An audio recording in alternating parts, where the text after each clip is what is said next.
السلام علیکم پیارے دوستو، آج ہم آپ کو ایک جنازے کا بڑا ہی عجیب و غریب واقعہ سنانے والے ہیں۔ جی ہاں، یہ جنازہ کسی اور انسان کا نہیں بلکہ ایک جنات کا تھا۔ تو جب مولانا کو پتا چلا کہ یہ جنازہ انسان کا نہیں ایک جنات کا ہے اور پیچھے جتنے بھی لوگ نماز جنازہ پڑھ رہے تھے وہ کوئی انسان نہیں بلکہ وہ جنات ہے، تو مولانا کے ساتھ کیا ہوا اور مولانا نے کیا کیا، یہ سن کر آپ بھی حیران ہو جاؤ گے۔ تو یہ واقعہ کیا ہے اور کیسے پیش آیا، یہ سب کچھ بتائیں گے، تو ویڈیو کو آپ بس ایک لائک کریں اور پورا ضرور دیکھیں۔ دوستو، یہ واقعہ بہت پرانا ہے۔ ایک گاؤں میں ایک حاجی صاحب رہتے تھے جن کا نام حاجی عبداللہ بتایا جاتا ہے۔ حاجی صاحب کو دین و دنیا کا بہت علم تھا۔ سارا گاؤں آپ کے علم کی وجہ سے آپ کی بہت عزت کرتا تھا۔ بہت سے لوگ آپ سے علم حاصل کرتے، یہاں تک کہ لوگ اپنے بچوں کو دین کی تعلیم کے لیے بھیجا کرتے تھے تاکہ بچے کچھ سیکھ سکے۔ حاجی صاحب سارے بچوں کو صحابہ اور انبیاء کرام کا واقعہ سنایا کرتے تھے، ولیوں کے واقعات بھی سنایا کرتے تھے۔ حاجی صاحب جس مسجد میں رہتے تھے اس مسجد کے بازو میں ہی ایک پیڑ تھا۔ حاجی صاحب اسی پیڑ کے نیچے بیٹھتے تھے اور گاؤں والوں کو علم سکھاتے رہتے تھے۔ حاجی صاحب بہت ہی نرم دل کے انسان تھے اور وہ کسی کے لیے بھی اپنے دل میں بغض یا نفرت نہیں رکھتے تھے، اور نہ ہی ان کو اپنے علم پر کسی قسم کا غرور تکبر تھا۔ جب بھی ان کو کسی کی ضرورت پڑتی تو وہ فوراً حاضر ہو جاتے۔ آپ نے بہت سے لوگوں کے جنازے بھی پڑھائے ہوئے تھے۔ جب کبھی بھی آپ کو بلایا جاتا تو آپ بنا جھجک چلے جاتے تھے۔ ایک رات آپ اپنے گھر میں آرام کر رہے تھے۔ یہ سردیوں کی رات تھی، موسم بہت ٹھنڈا تھا، ہر طرف سنسان تھا۔ اچانک سے حاجی صاحب کے دروازے پر کسی نے دستک دی۔ حاجی صاحب نے جا کر دروازہ کھولا تو دیکھا کہ سامنے سفید لباس میں نورانی شکل والا ایک شخص کھڑا تھا۔ اس شخص کے دائیں اور بائیں دو آدمی ہیں، وہ ہاتھ باندھے ہوئے کھڑے تھے۔ اس شخص نے حاجی صاحب کو سلام کیا اور پھر اس نے فرمایا، کیا یہ حاجی عبداللہ صاحب کا ہی گھر ہے؟ تو حاجی صاحب نے کہا، جی ہاں بالکل۔ تو وہ شخص کہنے لگا کہ میرے بھائی کا انتقال ہو گیا ہے۔ میرا بھائی آپ کی بہت زیادہ عزت کرتا تھا، اس کی ایک خواہش تھی کہ آپ اس کا جنازہ پڑھائے۔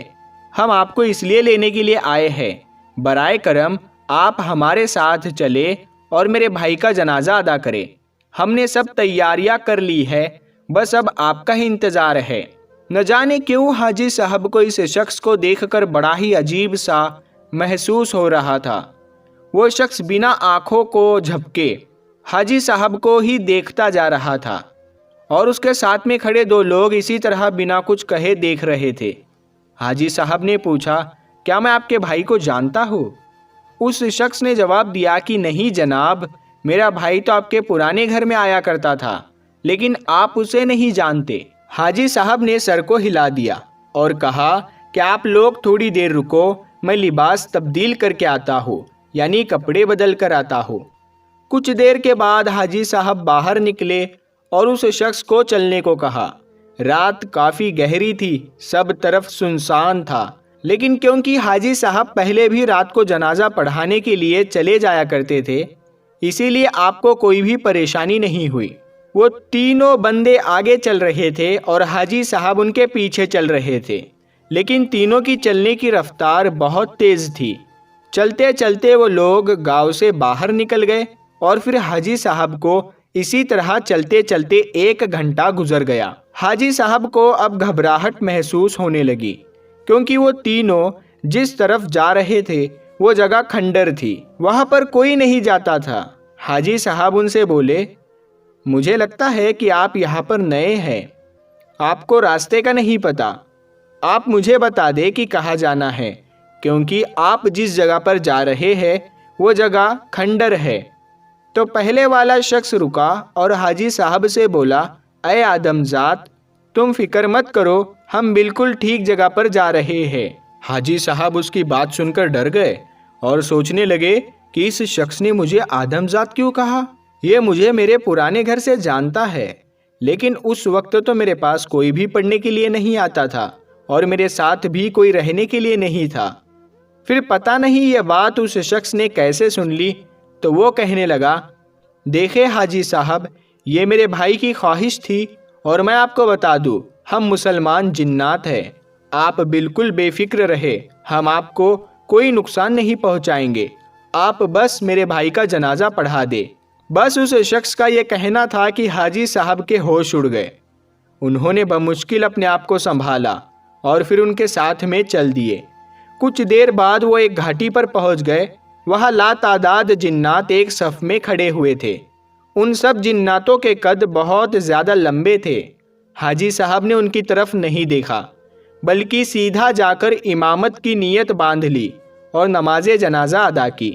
نماز جنازہ کے بعد پہلے والا جن آپ کے پاس آیا اور آپ کا شکریہ ادا کیا اور ایک کوئلہ آپ کی ہتھیلی پر رکھ دیا اور کہا کہ یہ ہماری طرف سے آپ کے لیے ہدیہ ہے۔ حاجی صاحب بہت گھبرائے ہوئے تھے۔ اس شخص نے پھر سے کہا، اب ہمیں چلنا چاہیے کیونکہ ہمیں بہت دور جانا ہے۔ حاجی صاحب اپنی منزل کی طرف چلنے لگے۔ اتنے میں انہیں پیچھے سے آواز آئی، اللہ حافظ۔ حاجی صاحب نے مڑ کر دیکھا تو وہاں پر کوئی نہیں تھا۔ اس کے بعد حاجی صاحب پر ایسی گھبراہٹ طاری ہوئی کہ آپ کا جسم اتنی سخت سردی میں بھی پسینہ پسینہ ہو گیا اور آپ وہیں پر بے ہوش ہو کر گر پڑے۔ جب آپ کو ہوش آیا تو آپ نے اپنے آپ کو خود کے گھر میں پایا۔ گھر والے آپ کے آس پاس جمع ہو گئے۔ حاجی صاحب کی بیوی نے بتایا کہ آپ دروازے پر بے ہوش ہو گئے تھے تو ہم نے آپ کو اندر لے لیا۔ آپ 3 دنوں سے بے ہوش ہیں اور سخت بخار میں تڑپ رہے ہیں۔ حاجی صاحب بہت حیران ہوئے اور سوچا، میں تو اسی جگہ پر بے ہوش ہو کر گر چکا تھا تو میں گھر کیسے پہنچا؟ اور پھر سارا معاملہ اپنے گھر والوں کو بتا دیا۔ سب گھر والے اس واقعے سے بہت زیادہ حیران ہوئے۔ اگلے دن حاجی صاحب کو وہ کوئلہ یاد آیا۔ انہوں نے جیسے ہی وہ کوئلہ نکالنے کے لیے اپنے جیب میں ہاتھ ڈالا تو ان کے ہاتھ میں ایک چمکتا ہوا ہیرا آ گیا۔ پھر یہ دیکھ کر حاجی صاحب نے اللہ تعالیٰ کا شکر ادا کیا کہ وہ صحیح سلامت اپنے گھر پہنچ گئے، اور حاجی صاحب نے شکرانے کے نوافل بھی ادا کیے۔ یہ واقعہ حاجی صاحب اپنی پوری زندگی میں کبھی بھی نہیں بھولے۔ پیارے دوستو، اکثر لوگ کہتے ہیں کہ یہ واقعہ سچا ہے اور یہ واقعہ ایک پرانے رسالے سے لیا گیا ہے۔ تو دوستو، ہم نے یہ سوچا کہ کیوں نہ یہ واقعہ آپ سب کو بتا دیا جائے۔ پیارے دوستو، آپ کو یہ واقعہ کیسا لگا ہمیں کمنٹ باکس میں ضرور بتائیے گا، اور آپ اس واقعے کے بارے میں کیا سوچتے ہیں، اور آپ نے اسی طرح کا کوئی واقعہ اپنی زندگی میں سنا ہے یا آپ کے ساتھ ایسا کون سا واقعہ پیش آیا ہے، آپ ہمیں کمنٹ کر کے ضرور بتائیے گا۔ ہم ملتے ہیں پھر ایک نئی ویڈیو کے ساتھ میں، تب تک کے لیے السلام علیکم، اللہ حافظ۔